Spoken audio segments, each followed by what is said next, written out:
Hi, welcome back to my channel. My name is Robin. I am the Bibliophile Puzzler, as you well know, and I am here to show you my August roundup. Now I'm going to move these out of the way in a moment, but before we get started, I'm using the Puzzle Tracker app to generate my statistics for the month of August. So I'm going into month. It's currently on September. I've done 4 puzzles, but we're going to bring up August. And I will throw these images up on the screen for you.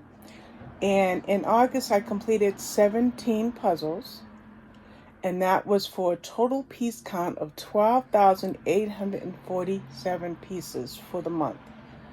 My piece count was 7 1,000 piece puzzles, 5 500 piece puzzles, 3 750 piece puzzles, 1 550 piece puzzle, and 1 odd count of 547 piece puzzle. Now, what I'd like to show you is some kind of order in which I was trying to get these puzzles done. I had a lot of fun in August, and I'm going to show you what I mean when I say some kind of order. So I'm putting my phone down, and we're going to get started with this batch right here. Okay, I moved things around a little bit, adjusted the light so it's not as, shining right on my face. And I'm going to start off, and these are not going to be in any particular order. They're just going to be in the order in which I want to show you them right now. Now, we're going to start off with 2 puzzles that I did in July. Yes, this is my August roundup video, but I wanted to show you these 2 first. These are flowers and marbles, and they are both 500 piece gradient puzzles from Galison. So you have flowers and you have marbles.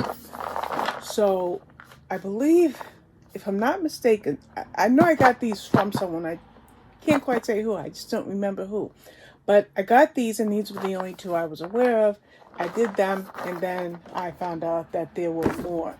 And when I found out that there were more, I went on Amazon and got them, and we're going to talk about them right now. So like I said, I decided to go to Amazon, and I think I might have had to go to Target or the Galison website itself. I did have to get 1 or 2 aside from Amazon, and I bought 6 more. I've only done 5 in August. So before I show you the 5 that I did do in August, I'll show you the one that I have not yet done. And this is Toy Cars, and it's a 1,000 piece puzzle. I'm pretty sure I'm going to do it one day this month of September based on how I do with the puzzle alongs that I join. So I'll do my puzzle along puzzles first, and if I have any days that I'm not puzzling, I have Toy Cars. So that's one that I got that I hadn't done yet.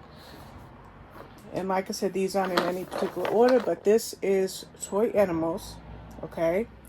And I will show you the image on the screen as I completed it. I love this puzzle because when you have small grandchildren, they like to carry things in their hands. If it's not a toy car or if it's not a stuffy, a lot of times it's a small toy. So when I saw this puzzle, Toy Animals, in the gradient style, but with the various animals spread around in that pattern that they are in the image, I thought about my grandkids and how whenever they come over here, each of them always has a toy in their hands. So Toy Animals was, I believe, the first of my September puzzles, actually. I think I did this one last in this batch, and this is not toy popsicles, rainbow popsicles, okay? And I love gradient puzzles. In fact, I think I may have 1 or 2 more that I haven't done because I've done so many. I mean, over a dozen. Whenever I find them, they don't stay on my shelf for long, and I do them. The only complicated gradient puzzle that I have not yet done is a Cobble Hill rainbow gradient puzzle by Shelley Davies, and that looks really hard, so I'm not sure when I'm going to do it. I did try to do it before it was time to join in the first puzzle along for September, but I didn't get to all my Shelley Davies puzzles, so that's back on the shelf for now. So this is Rainbow Popsicles. I love this one here. Rainbow crystals. Isn't that beautiful? Isn't that beautiful?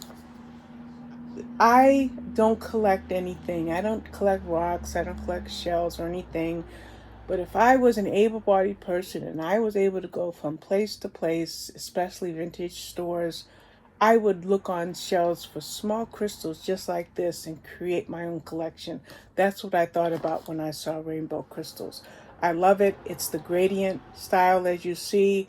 It starts with the dark green in the bottom right hand corner, and if you go in the square, it goes all the way back to yellow at the top right hand corner. So that was a lot of fun. I enjoyed working on it. This I thought might be a bit hard.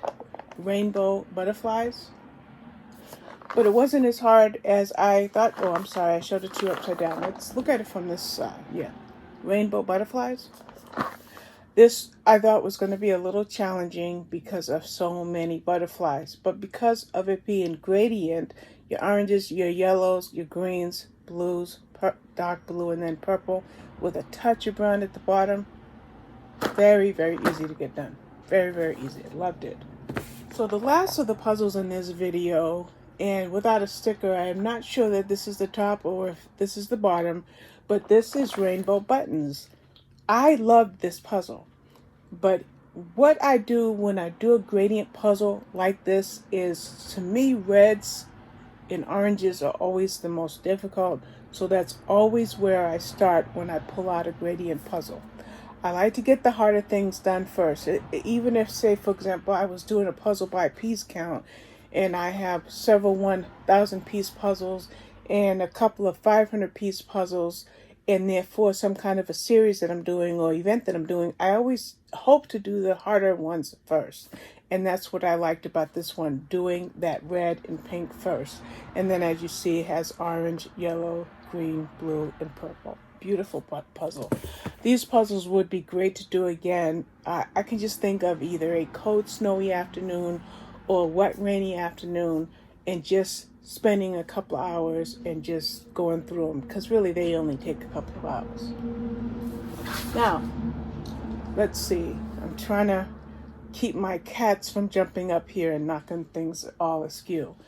Now, I want to show you, I think about a year or so ago, I did this Vivid 2 Happy Hour, a Vivid Happy Hour 2, box is damaged, jigsaw puzzle. And when I posted this on my channel, and I might have even talked about it on Facebook, I said, this is the second in a series. And I am somebody who, if I can get my hands on previous books, previous puzzles, previous whatever, I would love to do that. But I wasn't able to do that, so I just, out of sight, out of mind. Well, one of my subscribers sent me this one, the original Happy Hour puzzles. And this is the one that I did in September, Happy Hour. Now, let's bring back Happy Hour 2. I'll put my image up on the screen in a moment, but when you look at Happy Hour 2, you've got very clear areas.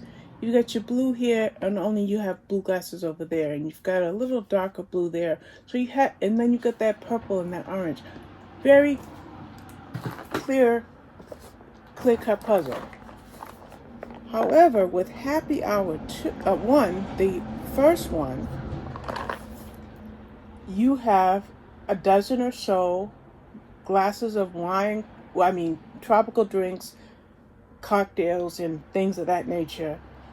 And with all of these glasses and having that glare in the glasses, I tell you that this puzzle was twice as challenging as its successor, Happy Hour 2. It says Happy Hour 6 to 7 on the Happy Hour 2 puzzle. It doesn't have a happy hour time, but this one says Happy Hour 6 to 7. And I loved it. It was bright. It was vivid. Even though I got it secondhand, it was not missing any pieces.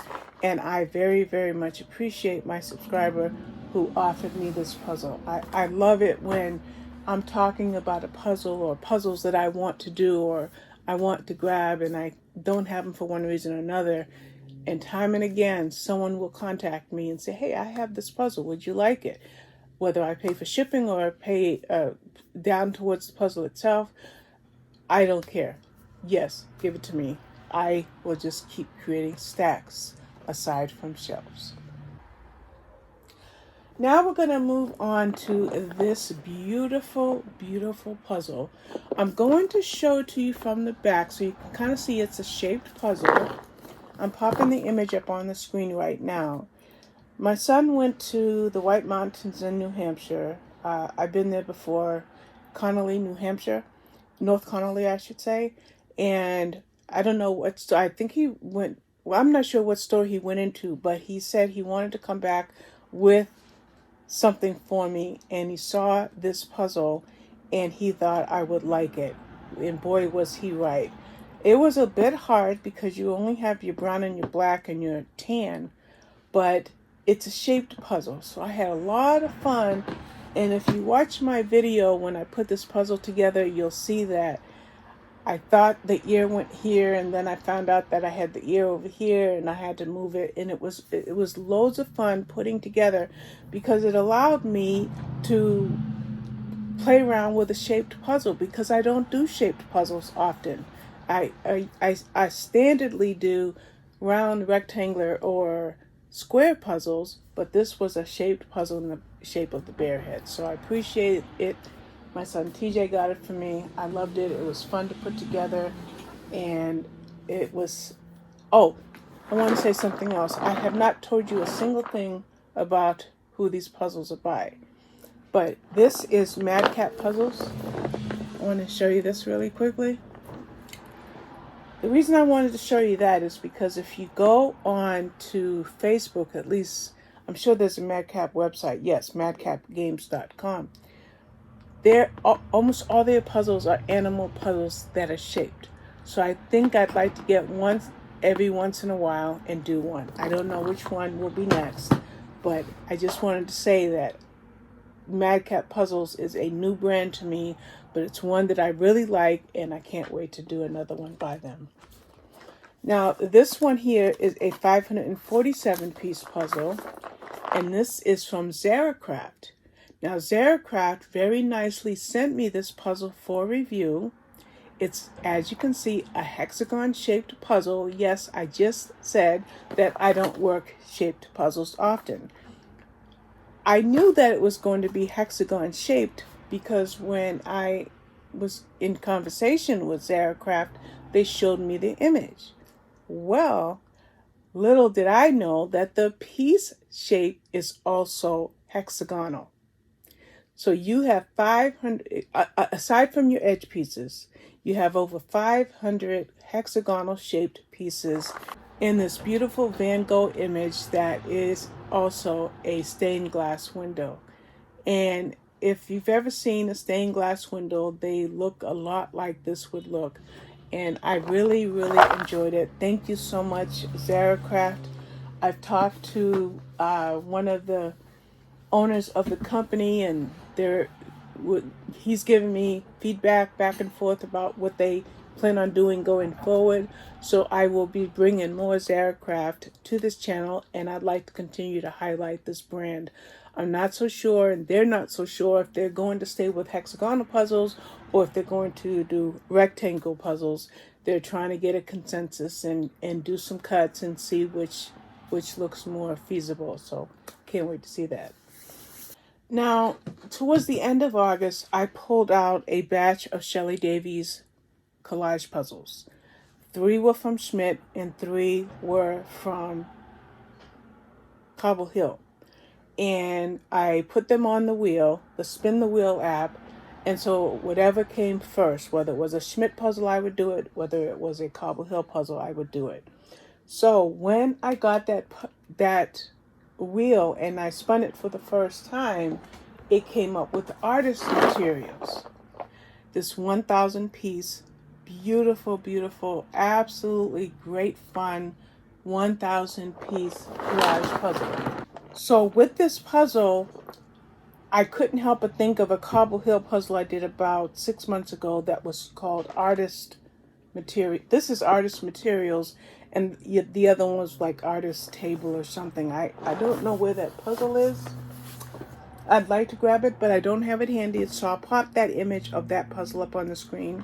And if I can get a little bit creative, I'll pop the old and the new side by side, one Cobble Hill and one Schmidt.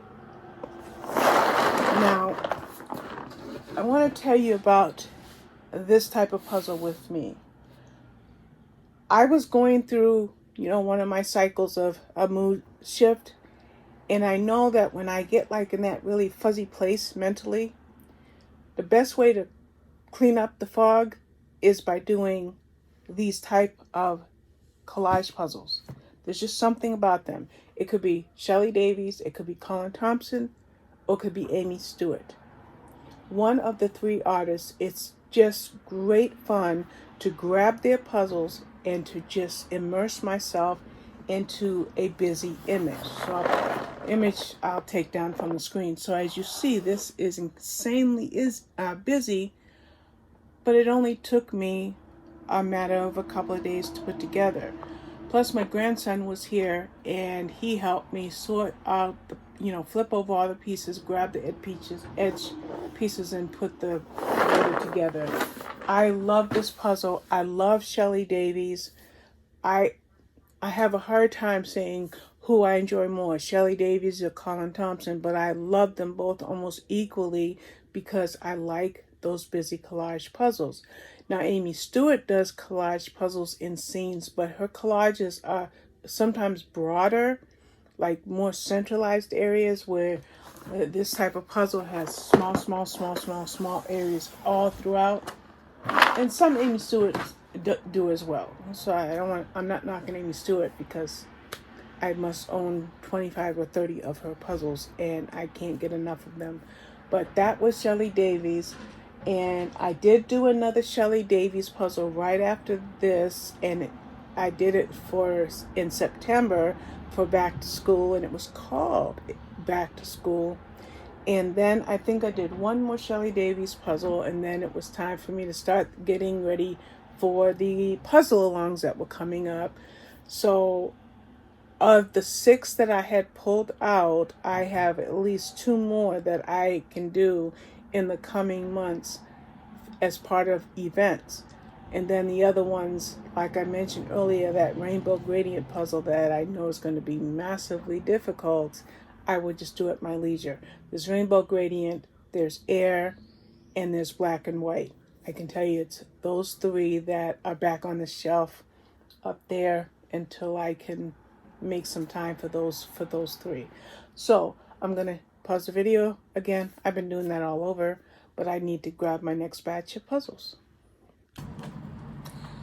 Okay, I had to go back and make this clip that I'm making right now because I left these 2 puzzles out of the video. Now, August 4th was International Owl Awareness Day, and in honor of that day, one of the Instagram groups that I belong to had a Hootiful Owl puzzle along for that week. That was in August, early August. I had this puzzle that I bought, sorry for the glare, maybe I'd say 2 months ago. It came up on my Facebook feed as a new eeBoo puzzle, and everybody that follows me knows how much I love eeBoo, so I ordered it without hesitation from the eeBoo site. I think I got this one, I got Vintage Library, and I believe I got a Cats one. But I know I at least got 3 from eeBoo on that same day. So when I saw that there was going to be an Instagram event for International Owl Awareness Day, I automatically knew I wanted to do this one. And I loved it. It was 1,000 pieces, an eeBoo square puzzle, as you can see from the back of the box. Now, this puzzle, I believe I bought this for the event, and this is called Owl Autonomy. By the way, this is Parliament of Owls. I don't think I said that, I'm sorry. But this one here, I had so many puzzles on my table right now. This one here, Owl Autonomy, I believe I purchased this specifically for that event because I only had the Parliament of Owls. So this Owl Autonomy Vivid Collection puzzle from Buffalo. It's 1,000 pieces, but you have your owls and they're different colors. And because they're different colors, as you're working on your puzzle, you're pulling out the blue, you're pulling out the orange, you're pulling out the darker blue and the green. This owl picture is beautiful. I love owls. When I used to do adult coloring, I colored a few owls, but I don't have a lot of owls in puzzle form. In fact, these may be the very first owl puzzles that I did. 8 owls. All right, so I'm going to drop down the image, show you the beautiful box. This is part of Buffalo's Vivid Collection, and I just grabbed these. Remember I showed you this one, the Happy Hour 2 and the Happy Hour 1. So these Vivid Collection puzzles, when you have them on your shelf, they're very pretty, very nice. Okay, the last batch of puzzles that I have for my August roundup are puzzles that I did for an Instagram event that was called Cats versus Dogs. And if I remember correctly, the ultimate score was 538 cat puzzles and 510 dog puzzles. So over 1,000 puzzles were done in the span of just 1 week's time for this event. So without any further ado, I'm miscounting. I thought I did 7, but I only did 6 for the event. But that's 5 cat puzzles and 1 dog puzzle. But back to the business of showing you what I have. This is Beachcombers. This is a Steve Reed puzzle. I love this puzzle. It's bright, it's vivid, it's funny. It has a cat that fell asleep underneath a book. I can relate. Have you ever been reading on your tablet and your tablet fall on your face? I thought about that when I saw this cat. And then you've got cats playing in sand and cats in buckets, and it's just a lot of fun. I really enjoyed it. I found that as a 750-piece puzzle, it was a breeze to put together. You had your sky. I'm sorry, I'm trying to keep my cat from coming up here. You had your sky, you had your water, you had your waves, and then your sand and your cats. Very, very, very easy puzzle to put together. I'm really glad that I got to do it. In fact, I feel like I did another Steve Reed puzzle. This is Laid Back Tom, and this is a buffalo puzzle. The previous puzzle I showed you was buffalo, and I've been neglecting to talk about the brands, but if you watch this channel, there's a video for every single puzzle that I show you in this type of video, this type of roundup video. There's a puzzle. Now, Laid Back Tom was not a very difficult puzzle. First of all, it was only 750 pieces, and then you had your kind of clear areas. You had your words in a few places, you had your mice, your cat, your birds, and I was able to just do my flipping over, got my border done, got the puzzle done, and loved it. Speaking about cats, they're trying to get up on this table. Then I did a Charles Wysocki puzzle for the event called Elmer and Loretta. And this is as you can see, 750-piece buffalo puzzle. Now, I have to tell you, I remember saying on one of the Facebook groups, or maybe in my video, if this had been a 1,000-piece puzzle, no, I mentioned it in the Instagram chat. If this had been a 1,000-piece puzzle, I'd still be working on it. This puzzle had very, I'm going to say modeled, that like the pieces, you couldn't identify what was on a puzzle piece. Like, for example, the puzzle I'm working on now, which I just hold up a piece, it has green and orange. Very easy to see. Clear line between the green and the orange. And I'll pull the image down. But when you have this one, all the pieces look the same, other than your cat and your red book, your little bit of red there. But other than that, oh my goodness, was this puzzle hard.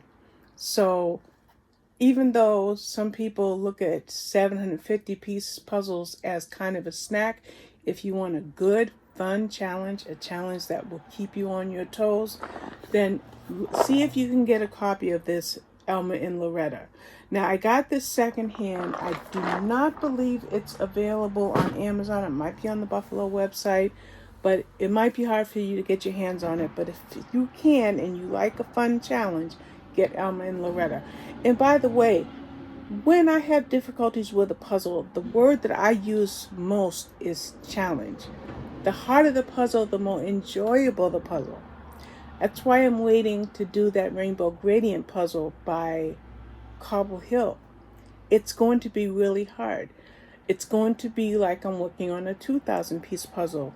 And I can tell you what I've done one 2,000 piece puzzle, but this will be, when I start my 2,000 piece puzzles, this will be the one that I do. Now, the reason I'm saying that is because people have different perceptions of jigsaw puzzles. People have different perceptions of anything they do that's a craft or a hobby. When something is difficult, I don't think it as good, bad, or ugly, or good, better, best, or better versus worse. I look at it as fun and challenging. If it's something that is overwhelming, you know what I do? I just get up and go work on my blog for a while, or my spreadsheet. Or I go play Wordle, Nerdle, Dual, Tri-Girdle, or Quirtle. And then I come back and go back to the puzzle.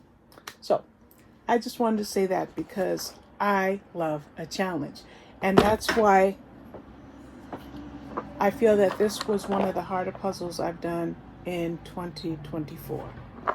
Definitely on the more difficult. And I need to rank these and put these in a folder for the end of the year, but that one definitely goes into the challenging category. Now this, okay, let's do this. Now this piecework puzzle, piecework singular, I'm saying plural. This piecework puzzle is my first piecework puzzle, and it's called Cat Person. The box and the orientation is a little bit different. So it's called Cat Person. There you see it. I'll throw the image up on the screen. I love this cat puzzle because, first of all, it was for the Cats versus Dog event. Secondly, it was a brand I hadn't done, which was Piecework. And third, there's only one actual cat in this puzzle. If you look closely, you'll see that all the other cats are ceramic. So it's kind of like somebody has these set out on their shelf or their sewing table or their craft table, and this cat has said, hey, I can pose with them.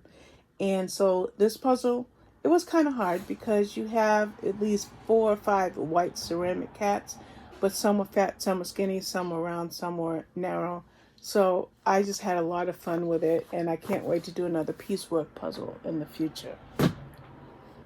The last cat puzzle I did for the cat versus dog puzzle along was Cats in Positano. This is Positano, Italy, and it's an eeBoo puzzle, as you can see, and I love the eeBoo brand. I hope to one day have a very logical reason to explain to you why I love this brand, but I can't. I'm doing an eeBoo puzzle right now, Olivia. I'm doing this eeBoo puzzle right now. Hike in the woods. So the reason I jumped off for a minute there is these images are not your sharply defined images, but they are among my favorite type of images. Yes, collage puzzles are the most fun and challenging puzzle, but a puzzle like this is really enjoyable.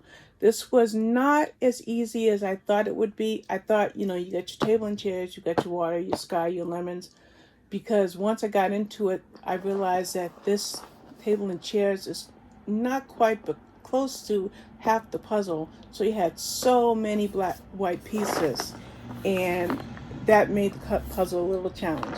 But you have 2 cats that are just like my cat. That would be my Toby, and that would be my Milo. My Toby is orange and white like this cat, and my Milo is an orange tabby. So perfect puzzle for me. The last puzzle that I did for the Cats versus Dog event, and the last puzzle for this video, is this Dogs in New York, and it's one of the funny cities puzzles by Trefl. Now, I did Funny Cities Paris, which had sweets on it. This Funny Cities puzzle, as you can see, has dogs in various ways. One is swimming in the water, one on the building, 2 dogs sitting here, and just, I think I counted 7 or 8 dogs. And I'm not really a dog person. If I had a house and a yard that was fenced in, most definitely I'd have a dog. But I wanted all of the Funny Cities puzzles. And by the way, if you look at the back of the box, there are 5 additional Funny Cities puzzles, so I collected all of them. I did this one right here, so I still have this one, these 2 and these 2 to do yet. But I loved this puzzle, this Trefl puzzle. I think maybe my 2nd or 3rd Trefl puzzle ever, but it was a good puzzle, a brand that I felt very comfortable with, just petting a cat. A brand I felt very comfortable with, and I enjoyed that. And like I said, I have 4 more in that series, and they're over there behind me, and I'll get to them. I don't know when I'll get to anything. I just keep going every day and just hope that each day is just as enjoyable as it was the day before. Now, I will say that I have a mood disorder. These jigsaw puzzles bring me joy. It's what I can do with my time that's not as taxing on my physical health, but it's excellent for my mental health. I just thought that I'd throw in that 2-second TED Talk to say that I love jigsaw puzzles, and that's why I am sharing this roundup with you. So let me go ahead and edit this video. I will incorporate all the images, and let's see if I can get Milo over here. I didn't want to knock puzzle pieces over. And this is Milo. You probably have seen him a few times in my videos. Say hi, Milo. This is Milo, my busy ginger cat. Remember, I just showed you. I'm just going to let him down. My busy ginger cat. He is the cat who, I apologize for that. If I'm right here, he has to be right here. And I keep a table right here for him to sit on. If I go over to the bed, he jumps over to the bed. If I go sit in my office, he goes running in my office. If I go into the bathroom, he comes running in the bathroom. This cat has to be right there pretty much wherever I'm at. And then I have my other cat, Toby. And Toby is the cat who you cannot close doors in this apartment. He does not like to be on the other side of a closed door where I am involved. So if I'm in my bedroom, my door has to be cracked. If I'm in my office, that door has to be cracked. If I'm in the bathroom, that door has to be cracked. He doesn't have to be in the same room with me. He just doesn't want the door closed. So I just thought I'd share that with you. Anyway, thank you for watching, and I'll see you with my next video.